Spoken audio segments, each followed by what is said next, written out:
मनुष्य वही बनता है जो वह अपने भीतर सोचता है। तुम जो चाहोगे वही बन जाओगे, लेकिन यह चाहना कोई साधारण चाहना नहीं है। यह चाहना तुम्हारी पूरी चेतना का बीज है। अगर तुम्हारे भीतर डर है तो तुम डर ही बन जाओगे। अगर तुम्हारे भीतर संदेह है तो तुम्हारा जीवन एक संदेह का जीवन होगा। अगर तुम्हारे भीतर प्रेम है तो तुम प्रेम ही बन जाओगे। ध्यान रखना, जीवन तुम्हारी इच्छाओं का प्रतिबिंब है। जैसे दर्पण में चेहरा दिखाई देता है, वैसे ही तुम्हारे विचार, तुम्हारी चाहतें तुम्हारा संसार बनाते हैं। तुम्हारे भीतर जो है वही बाहर खींच कर आता है। लोग सोचते हैं कि भाग्य कहीं बाहर से आता है। नहीं, भाग्य तुम्हारी अपनी चाह का परिणाम है। जो तुम गहराई से चाहते हो वही धीरे धीरे तुम्हारे अस्तित्व का हिस्सा बन जाता है। इसलिए अगर तुम महान बनना चाहते हो तो चाहना पर्याप्त नहीं है। उस चाह को अपने जीवन की धड़कन बना दो। उस चाह के पीछे लग जाओ जैसे कोई प्यासा रेगिस्तान में पानी खोजता है। तुम्हारी चाह जितनी गहरी होगी उतनी ही जल्दी वह तुम्हारी हकीकत बन जाएगी। पहला सत्य, विचार ही वास्तविकता का बीज है। मनुष्य हमेशा यह मानता आया है कि वास्तविकता बाहर से आती है। वह सोचता है कि किस्मत आसमान से गिरती है, अवसर समाज देता है और सफलता संयोग से मिलती है, लेकिन यह केवल एक भ्रम है। सच्चाई यह है कि वास्तविकता की जड़ें तुम्हारे भीतर हैं। तुम्हारे विचार ही वह बीज हैं जिनसे तुम्हारा भविष्य जन्म लेता है। अगर बीज रोगी हो तो पेड़ कभी फलदार नहीं हो सकता, और अगर बीज स्वस्थ हो तो कोई भी तूफान तुम्हें रोक नहीं सकता। ध्यान दो, अगर कोई बच्चा बचपन से सुनता रहे कि तू कुछ नहीं कर सकता, तू निकम्मा है, तो धीरे धीरे वह बच्चा सच में वही बन जाता है। वह विश्वास ही नहीं करता कि वह कुछ कर सकता है। उसके विचार ही उसे कैद कर देते हैं। लेकिन वही बच्चा अगर यह सुनता रहे कि तेरे भीतर अनंत संभावनाएं हैं, तू कर सकता है, तो उसकी चाल बदल जाती है, उसका आत्मविश्वास बदल जाता है। वह कठिन से कठिन परिस्थिति को भी चुनौती की तरह स्वीकार करता है। तुम्हें समझना होगा कि विचार कोई छोटी चीज नहीं है। विचार ऊर्जा है, और यह ऊर्जा निरंतर तुम्हारी आभा, तुम्हारी भाषा, तुम्हारे निर्णय और तुम्हारी यात्रा को आकार देती है। तुम्हारे विचार तुम्हें या तो कैदी बना सकते हैं या मुक्त कर सकते हैं। अगर तुम्हारे विचार संदेह, भय और हीनता से भरे हैं तो तुम चाहे कितनी भी कोशिश कर लो, तुम्हारा जीवन बार बार वही लौटेगा जहां से चला था। लेकिन अगर तुम्हारे विचार प्रेम, साहस और आत्मविश्वास से भरे हैं तो परिस्थितियां तुम्हारे विरुद्ध होते हुए भी तुम्हारे पक्ष में काम करने लगेंगी। मन एक चुंबक है, वह वैसा ही खींचता है जैसा वह सोचता है। अगर तुम अपने भीतर रोशनी रखोगे तो अंधेरा कितनी भी कोशिश कर ले तुम्हें डुबा नहीं पाएगा। अगर तुम अपने भीतर अंधकार पालोगे तो सूर्य भी सामने आकर तुम्हें रोशन नहीं कर पाएगा। याद रखो, तुम्हारे विचार ही तुम्हारे भाग्य के निर्माता हैं, और भाग्य बाहर कहीं नहीं है, वह हर पल तुम्हारे मन में बुना जा रहा है। इसलिए सबसे पहला कदम है अपने विचारों को पहचानो। हर नकारात्मक विचार को पकड़ो और देखो कि वह तुम्हें कहां ले जाएगा, और फिर उसे छोड़ दो। हर सकारात्मक विचार को पोषित करो, क्योंकि वही तुम्हें वहां ले जाएगा जहां तुम जाना चाहते हो। विचार बदलो तो जीवन बदल जाएगा। विचार ऊंचे रखो तो जीवन ऊंचाइयों तक पहुंचेगा, और अगर विचार गहरे हों तो जीवन भी गहराई पा जाएगा। दूसरा सत्य, चाहत केवल सोचना नहीं, जीना है। लोग कहते हैं मैं यह बनना चाहता हूं, मैं वो करना चाहता हूं, लेकिन उनकी चाहत केवल शब्दों तक सीमित रहती है।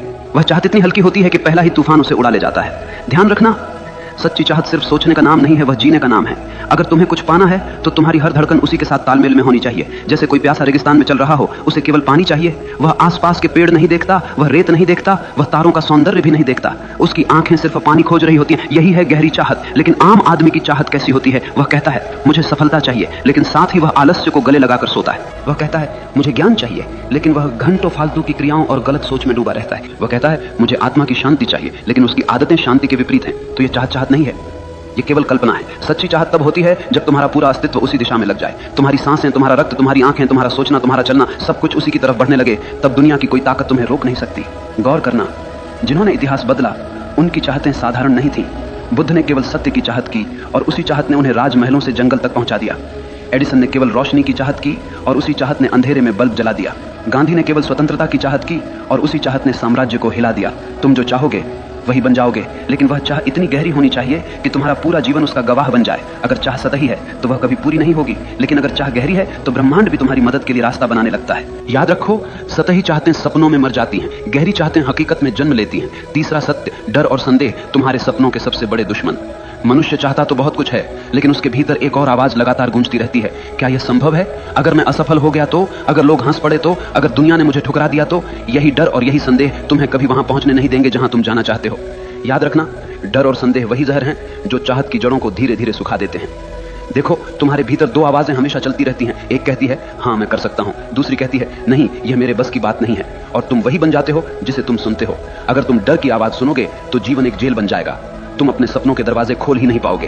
तुम कोशिश करने से पहले ही हार मान लोगे। डर तुम्हें यकीन दिलाएगा कि सुरक्षित रहना ही समझदारी है, लेकिन ध्यान रखना, सुरक्षित रहने वाले लोग कभी महान नहीं बनते, वे केवल भीड़ में गुम हो जाते हैं। और अगर तुम साहस की आवाज सुनोगे तो दुनिया कहेगी पागल है, लेकिन वही पागलपन तुम्हें ऊंचाइयों पर ले जाएगा। हर महान इंसान को कभी ना कभी पागल कहा गया है, क्योंकि उसने डर को नकार दिया और संदेह को त्याग दिया। ध्यान से समझना, डर असली नहीं होता, वह केवल एक कल्पना है। तुम सोचते हो कि भविष्य में कुछ गलत होगा, लेकिन भविष्य अभी आया ही कहां है। तुम डर को अपनी सोच से पैदा करते हो और फिर उसी डर में जीते हो। इसलिए अगर तुम सच में वही बनना चाहते हो जो तुम चाहते हो, तो सबसे पहले अपने डर को पहचानो, उसे चुनौती दो। हर बार जब डर कहे तू नहीं कर सकता, तुम्हारा उत्तर होना चाहिए मैं करके दिखाऊंगा। और धीरे धीरे डर कमजोर हो जाएगा, साहस मजबूत हो जाएगा। याद रखना, डर तुम्हें कैद करता है, साहस तुम्हें मुक्त करता है। जो इंसान अपने डर से ऊपर उठ गया, वह चाहे कुछ भी चाह ले पूरा करके रहेगा, क्योंकि अब उसके रास्ते में कोई रुकावट नहीं है। चौथा सत्य, परिस्थितियां तुम्हें नहीं गढ़ती, तुम्हारा दृष्टिकोण गढ़ता है।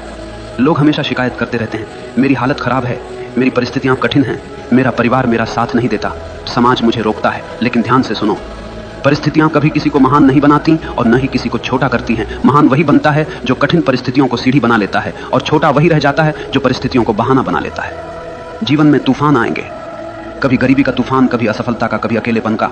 लेकिन असली प्रश्न यह नहीं है कि तूफान कितना बड़ा है, असली प्रश्न यह है कि तुम उसे देखने का दृष्टिकोण क्या रखते हो। एक ही परिस्थिति में दो इंसान होते हैं, एक टूट जाता है, हार मान लेता है, दूसरा उसी परिस्थिति में और भी मजबूत हो जाता है। फर्क केवल दृष्टिकोण का होता है। अगर तुम्हारा दृष्टिकोण यह है कि हर मुश्किल मुझे कुछ सिखाने आई है, तो वह मुश्किल तुम्हारा शिक्षक बन जाएगी।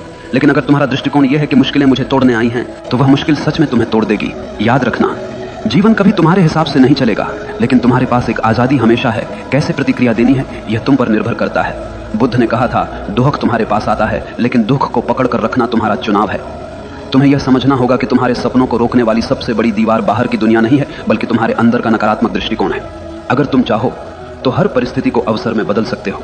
ठीक वैसे ही जैसे सीप में रेत का छोटा सा कण मोती बन जाता है, वही रेत अगर बाहर पड़ी रहती तो कोई मूल्य ना होता, लेकिन सीप ने उसे मोती बना दिया, क्योंकि उसने उसे स्वीकारा और रूपांतरित किया।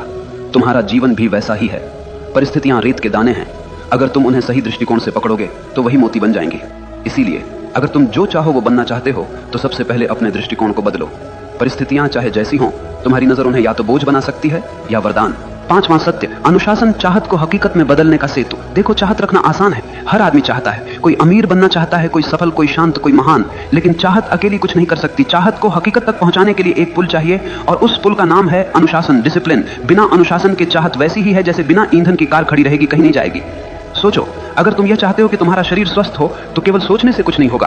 तुम्हें रोज व्यायाम करना होगा, सही भोजन करना होगा, आलस से छोड़ना होगा। यही अनुशासन है। अगर तुम यह चाहते हो कि तुम्हारा जीवन ज्ञान से भरा हो, तो केवल यह चाहना कि काश मैं बुद्धिमान बनूं बेकार है।